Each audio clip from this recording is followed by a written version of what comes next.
We're going to begin with President Biden, heading to Europe to meet with our key allies, the Queen, and what is expected to be a confrontational summit with Russian President Vladimir Putin.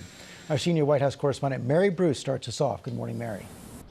George, good morning. Well, President Biden now jetting off on his first big foreign trip, and he has an ambitious itinerary. 8 days, 3 countries, 4 summits, and meetings with more than a dozen global leaders. The president's mission here is to reassert the U.S. on the world stage and prove that democracy still works.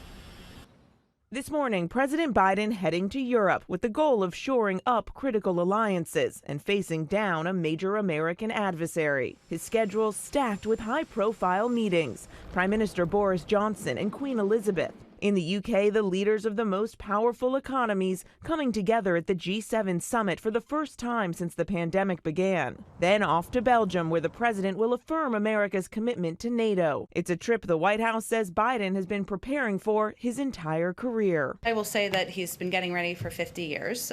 He has been on the world stage. He's known a number of these leaders for decades, including President Putin. Throughout, the president is expected to make the case that America is back as he tries to mend ties that were frayed during the Trump years. The highest stakes meeting comes in Geneva, Biden face-to-face with his Russian counterpart, Vladimir Putin. The president planning to confront Putin over Russia's cyber attacks, their election interference, and human rights violations, while also looking for areas where the two can work together going forward. But the White House insists this meeting is not a reward for Putin and says the two leaders are meeting because of their differences, not in spite of them.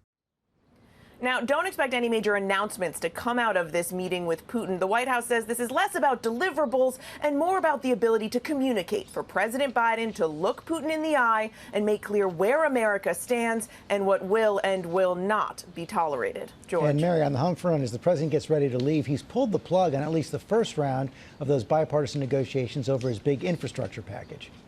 Yet, George, after weeks of back and forth, it was just clear that the two sides were simply too far apart to get this done. The president is now shutting down talks with Republican senators, and he's turning instead to a group of bipartisan senators who have been working on an alternative, hoping that they can somehow salvage a compromise. But, George, it is not clear if they're going to be able to get enough Republicans on board with this, and the White House is still suggesting that the president could simply go it alone with just Democratic support. The elusive goal of bipartisanship. Okay, Mary, thanks very much. Hi, everyone. George Stephanopoulos here. Thanks for checking out the ABC News YouTube channel. If you'd like to get more videos, show highlights, and watch live event coverage, click on the right over here to subscribe to our channel. And don't forget to download the ABC News app for breaking news alerts. Thanks for watching.